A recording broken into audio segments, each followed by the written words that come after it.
প্রিয় সপ্তম শ্রেণীর শিক্ষার্থীরা, শুভেচ্ছা নিও। আজকে আমি তোমাদের বিজ্ঞান বিষয়ের নতুন বই থেকে 11তম অধ্যায় এর 122 পৃষ্ঠা থেকে সৃজনশীল প্রশ্ন 1 সমাধান করে দেব। প্রথমে তোমাদের বলবো, যারা আমার চ্যানেলটি সাবস্ক্রাইব করো নাই তারা আমার চ্যানেলটি সাবস্ক্রাইব করবে এবং আমার সাথে থাকবে। তাহলে চলো আমরা ক্লাস শুরু করি। বিজ্ঞান পৃষ্ঠা 122, সৃজনশীল প্রশ্ন 1। এখানে উদ্দীপকে দেওয়া আছে কার্বন ডাই অক্সাইড যোগ পানি, সূর্যের আলো এবং ক্লোরোফিলের সহায়তায় A+B। প্রথম প্রশ্ন, মরিচা কি? দ্বিতীয় প্রশ্ন, ইলেকট্রোপ্লেটিং বলতে কি বোঝায়? তৃতীয় প্রশ্ন, উদ্দীপকে উল্লেখিত বিক্রিয়াতে কি ধরনের পরিবর্তন ঘটে ব্যাখ্যা করো। এবং সর্বশেষ প্রশ্ন, উদ্দীপকের A ও B এর মধ্যে কোন উপাদানটি পরিবেশের চক্রাকারে আবর্তিত হয় বিশ্লেষণ করো। তো চলো এখন আমরা এর সমাধান দেখে নিই।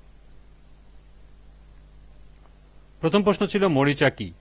মরিচা হলো একটি বাদামি ও লালচে রঙের গুঁড়া বা স্তর যা লোহা বা লোহাযুক্ত পদার্থের সাথে পানি ও অক্সিজেনের বিক্রিয়ায় তৈরি হয়। দ্বিতীয় প্রশ্ন ছিল ইলেকট্রোপ্লেটিং বলতে কি বোঝায়? ইলেকট্রোপ্লেটিং হলো এক ধরনের তড়িৎ রাসায়নিক প্রক্রিয়া যার মাধ্যমে এক ধাতুর উপর আরেকটি ধাতুর একটি পাতলা স্তর তড়িৎ প্রবাহের সাহায্যে জমা করা হয়। এটি একটি ইলেকট্রোলাইসিস প্রক্রিয়া। একটি ধাতব বস্তু যেমন লোহা বা তামা থাকে ক্যাথোড হিসাবে। ধাতুটি যেটিতে প্রলেপ দিতে হবে যেমন সোনা, রূপা, দস্তা সেটি থাকে অ্যানোড হিসাবে। তড়িৎ প্রবাহ চালালে ধনাত্মক ধাতব আয়ন ক্যাথোডে গিয়ে ধাতু হিসাবে জমা হয়, যেমন লোহার উপর সোনা বা রূপার প্রলেপ দেওয়া, রান্নাঘরের বাসনে নিকেল প্রলেপ দেওয়া ইত্যাদি। তৃতীয় প্রশ্ন ছিল উদ্দীপকে উল্লেখিত বিক্রিয়াটি কি ধরনের পরিবর্তন ঘটে ব্যাখ্যা করো। উদ্দীপকে উল্লেখিত বিক্রিয়াতে রাসায়নিক পরিবর্তন ঘটে। রাসায়নিক পরিবর্তন হলো এমন এক পরিবর্তন যেখানে এক বা একাধিক পদার্থের রাসায়নিক গঠন পরিবর্তিত হয় এবং নতুন পদার্থ তৈরি হয়। রাসায়নিক পরিবর্তনে পদার্থের অণু বা পরমাণুর মধ্যে বন্ধন ভেঙে নতুন ধর্ম বিশিষ্ট পদার্থ তৈরি হয়। উদ্দীপকের বিক্রিয়াটি হল সালোক সংশ্লেষণ।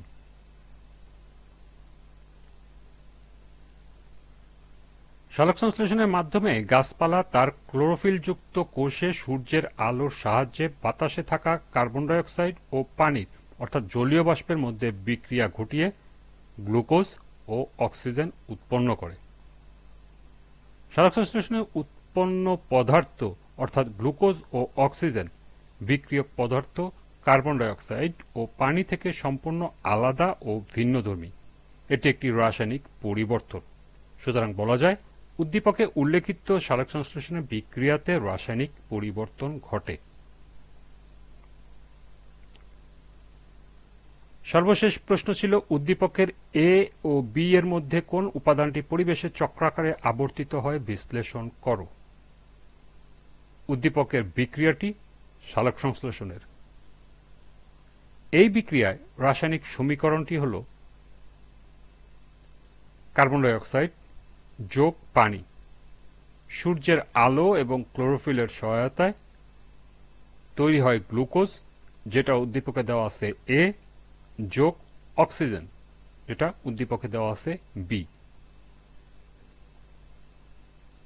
সালোক সংশ্লেষণ উৎপন্ন পদার্থ গ্লুকোজ বা A ও অক্সিজেন বা B এর মধ্যে B অর্থাৎ অক্সিজেন উপাদানটি আমাদের নিঃশ্বাসে কাজে লাগে যা বেঁচে থাকার জন্য অপরিহার্য। অক্সিজেন উপাদানটি পরিবেশের চক্রাকারে আবর্তিত হয়। গাছপালা সালোক সংশ্লেষণের মাধ্যমে অক্সিজেন ছেড়ে দেয়। মানুষ সহ অন্যান্য প্রাণীরা গাছের ছেড়ে দেওয়া অক্সিজেন গ্রহণ করে এবং কার্বন ডাই অক্সাইড ছেড়ে দেয়, যা আবার গাছপালা ব্যবহার করে নিজেদের খাদ্য তৈরির কাজে। সুতরাং পরিবেশের B অর্থাৎ অক্সিজেন উপাদানটি চক্রাকারে আবর্তিত হয়। এ কারণে প্রাণী জগতের নিঃশ্বাসের জন্য পর্যাপ্ত অক্সিজেন পায় আর উদ্ভিদ নিজ খাদ্য প্রস্তুতের জন্য পর্যাপ্ত কার্বন ডাই অক্সাইড পায়। এই ছিল 1 নং সৃজনশীল প্রশ্নের সমাধান। আজকের ক্লাসটি এ পর্যন্তই।